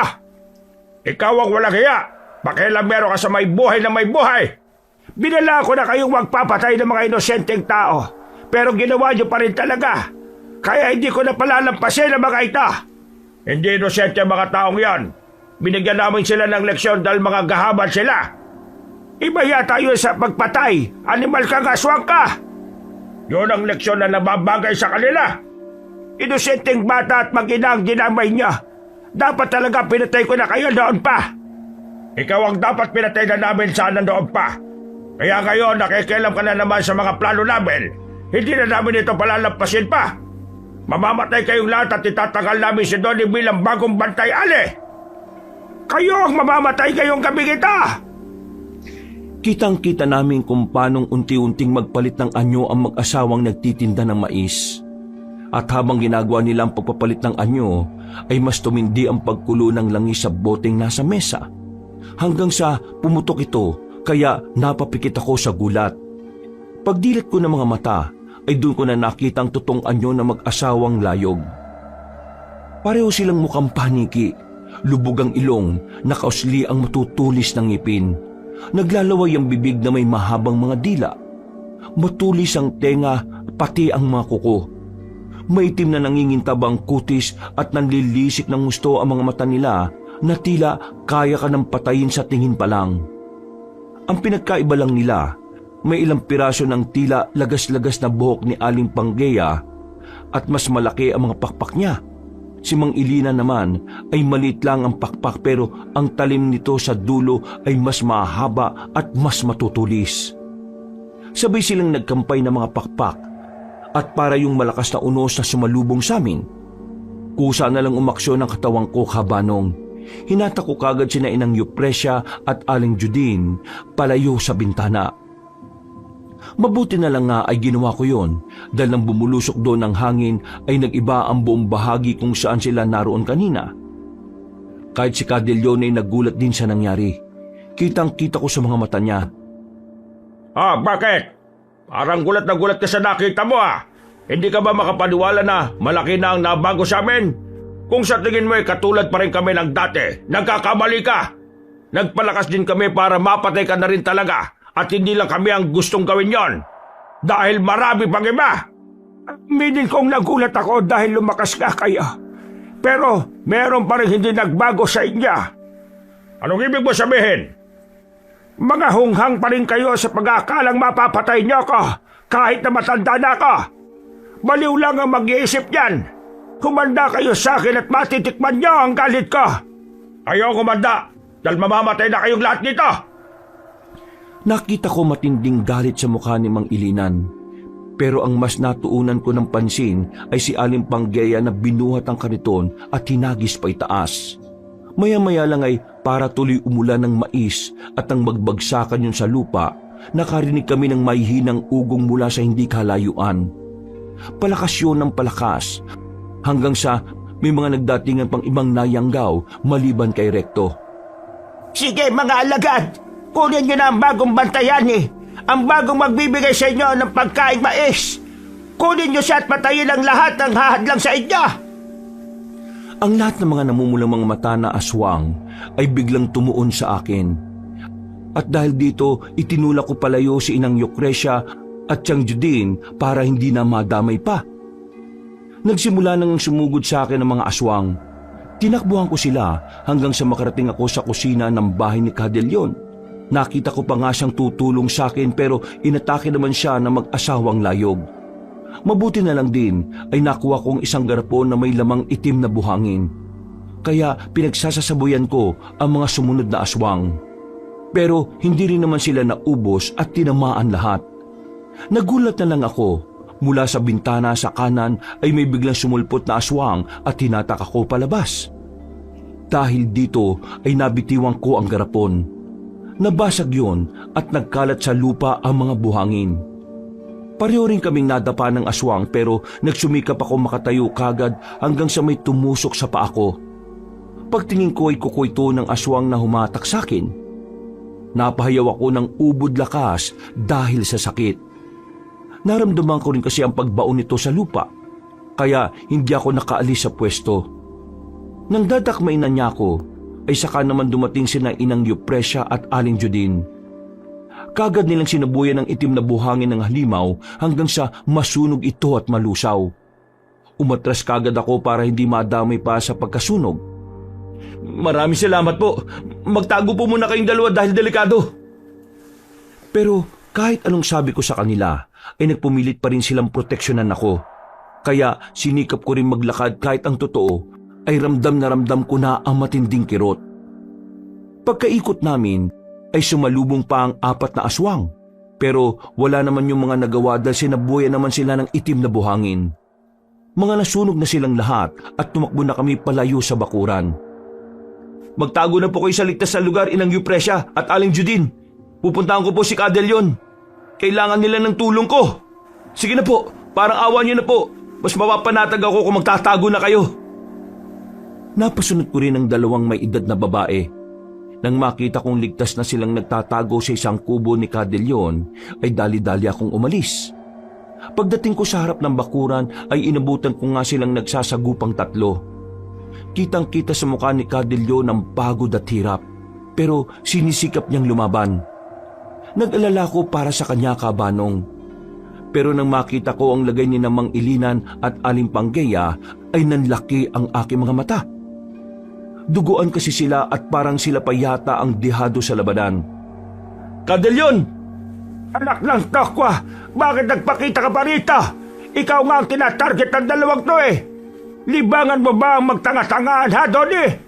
Ho? Ano pong sinasabi nyo? Akala ko po kasi kailangan nyo ng tulong eh. Mukha bang kailangan ko ng tulong? Tignan mo nga sa amin kung sino ang mas dehado. Ho? Bilis na! Takbo na at magtago ka na muna! Lumipad si Aling Panggeya sa direksyon ko, kaya tumakbo ko palayo. Si Cadelion naman ay pumigil din pero hinarangan siya ni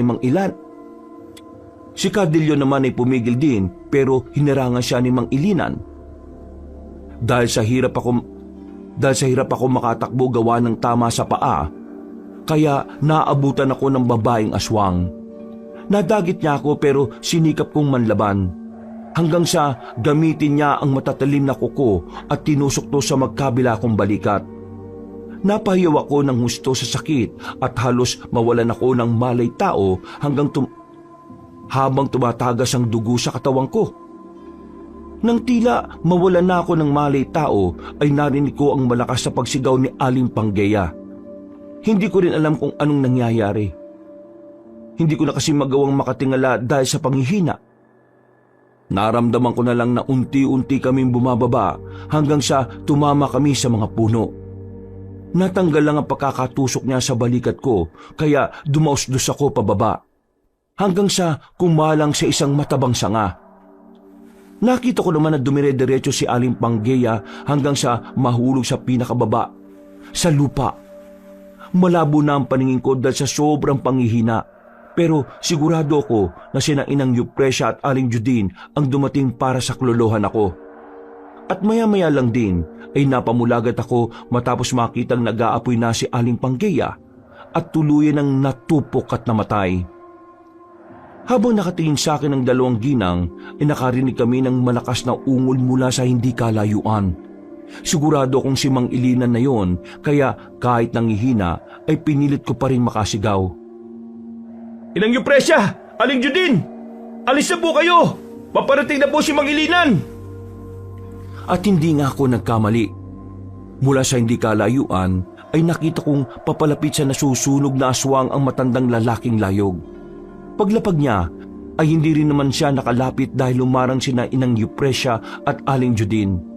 Eksakto na naputo lang siya nga na kinalalagyan ko at nahulog ako sa likod nila. Masakit man ang aking pakiramdam ay pinilit kong tumayo. Anong ginawa niyo sa asawa ko?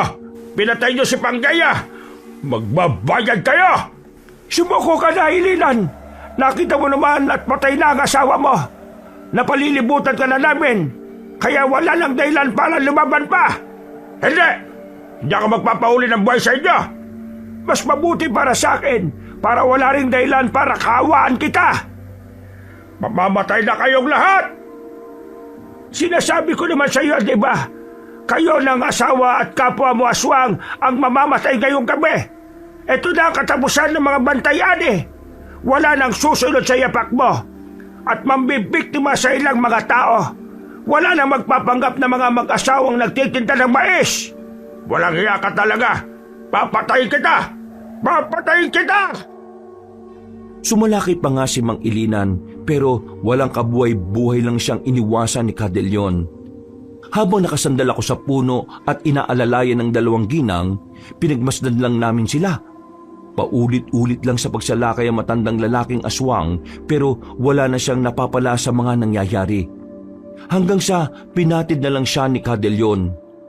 Sumubsob ang mukha niya at tuminto sa harap mismo ng nasusunog pa rin niyang asawa. Dahan-dahan siyang bumangon at paupong pinagmasdan yon. Napatanga naman kaming lahat dahil tila ayaw na rin niyang lumaban pa.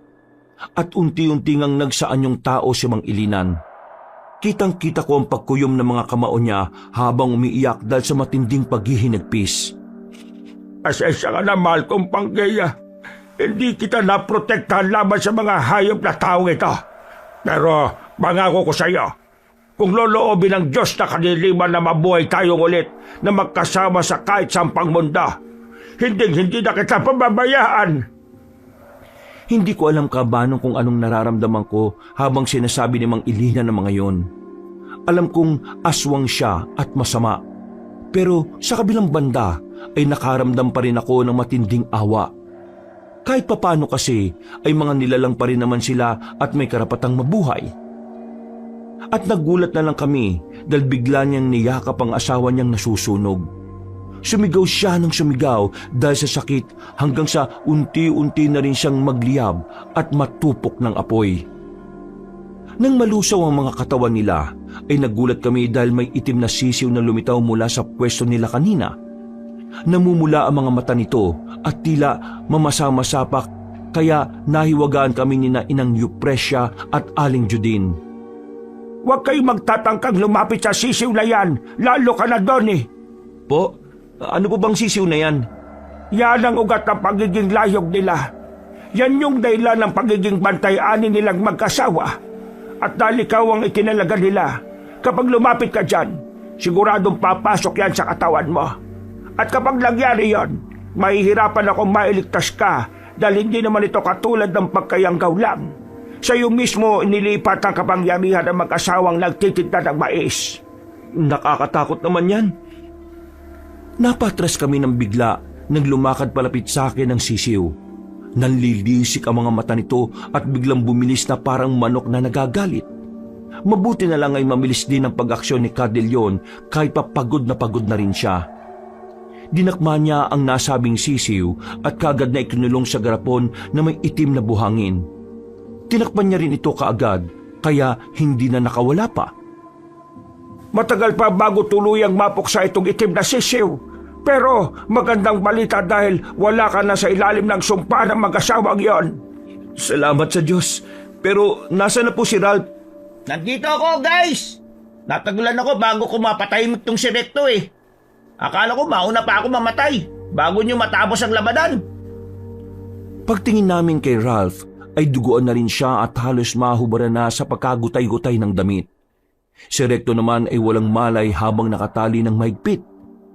Napangiti na lang din ako kahit napapaisip kung saan siya nakakuha ng ganoon na kakapal na tali. At nang pagmasdan ko si Aling Judin ay halos mapayak siya pagkakita sa pamangkin. Cadelion, ngayon patay na po yung mag-asawang nagtitinda ng mais. Nakalaya na rin po ba sa sumpa ng pagkayanggaw si Recto? Hindi pa. Kailangan ko pa siyang gamutin. Bakit po ganun? Si Donnie naman po nakalaya na sa sumpa. Bakit itong isa hindi? Nayanggaw siya at ang tanging paraan lang doon ay gamitan din ang orasyon. Kung ganun po pala, gawin na po natin. Tutulungan ko po kayo. Mas mainam. Halik kayo sa bahay ko. Habang nakaakbay ako kay Inang Eupresya, ay biglang umikot ang aking paningin. Unti-unting nanlabo ang aking mga mata hanggang sa tuluyan na naman akong nawala ng malay tao. Pagkagising ko, ay nasa isang pamilyar na lugar ako. Ang aking kwarto, pero wala akong ibang kasama roon. Kaya dali-dali akong bumangon. Napaaray lang ako kabanong nang maramdaman ng matinding sakit sa buong katawan ko. Lalo na sa magkabilang balikat. Pagtingin ko ay buong katawan ko pala ang nakabenda. Inalala ko nangyari hanggang sa bumukas ang pinto ng kwarto. Mula sa labas ay nagmamadaling pumasok si Ralph. Uy pre, wag ka munang tumayo. Sabi ng doktor kailangan mo pa ng bed rest. Inuwi ka lang namin dito dahil ligtas ka naman daw Wala na rin kasing pambayad sa ospital. Ang mahalaga naman all goods ka na. Oo, salamat sa Diyos. Salamat talaga kay Lord at sa mga tumulong sa atin. O kumusta ka na ba? Mukhang okay naman ako. Ay teka, si Recto pala pre. Kumusta na siya? Naalala ko, nung bago siya orasyonan ni Cadel yun nawala na ako ng malay. Si Recto? O bakit nag-iba ang tono ng pananalita mo? May nangyari bang hindi maganda kay Recto? Ano kasi pre? Ano kasi? Sabi mo naman kagad pre. Nag-aalala ako rito Joke lang.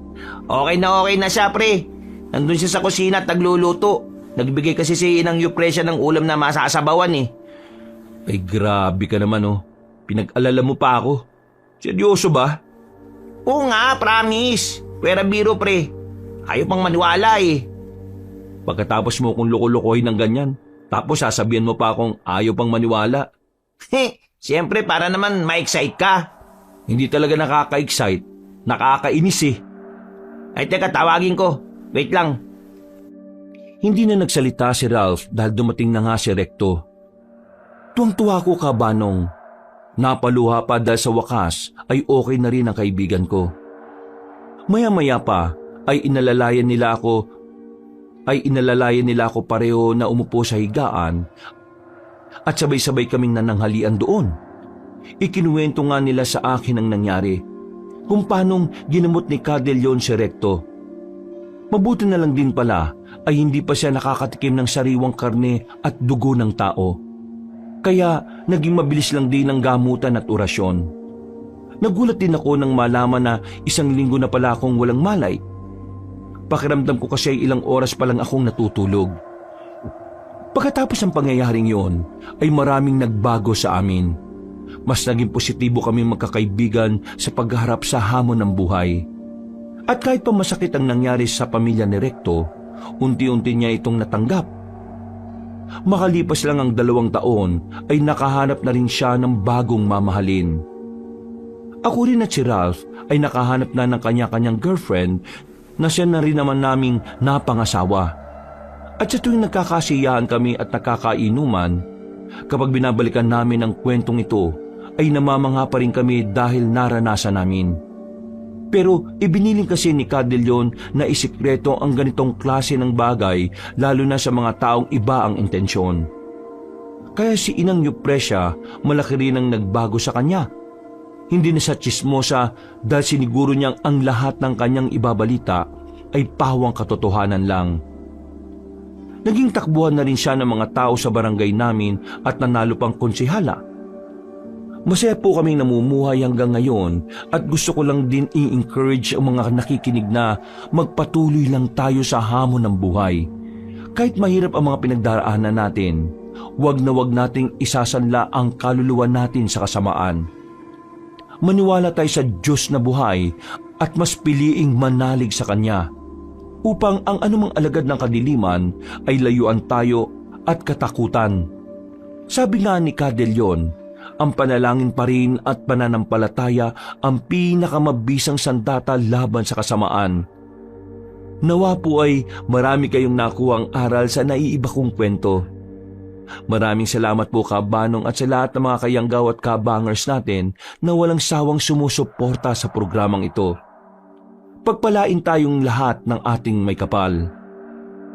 Mga kabangers, mga kayanggaw, si Kabanong po. Bago po tayo magwakas muli ay nagpapasalamat po ako sa lahat ng mga nakinig dito sa ating kwento. Huwag niyo po kalimutang mag-subscribe sa mga bago pa lang dito sa channel natin at mag-comment at mag-like na rin po kayo. Kung medyo nabitin po kayo sa kwento natin, kung maaari pong bisitahin niyo rin po ang iba pa natin mga channel. Ang Pamela Clamil channel kung saan nagnanarrate po ako bilang Lolo Pael at ako rin po bilang Kabanong. Huwag niyo rin pong kalimutang mag-subscribe kasi kukunti pa lang ang mga subscriber natin doon. Mag-comment at mag-like na rin po kayo. At para mas makumpleto po ang araw niyo sa pakikinig, iniimbitahan ko rin po kayo na bisitahin ang bagong-bagong channel natin, ang Kabanong version 2.0 kung saan meron na pong moving images doon. So may mapapanood na po kayo at may mapakikinggan na rin po kayong mga narration na may music and effects. O di ba mas maganda? At huwag niyo rin pong kalimutang mag-subscribe para makasama kayo sa first 100,000 subscriber ng channel na yon. Para hindi po kayo mahirapang hanapin ang mga channel na yon, ilalagay po namin sa description o sa pin comment ang links ng mga nasabing channel. Hanggang sa muling mga kwento, wakas!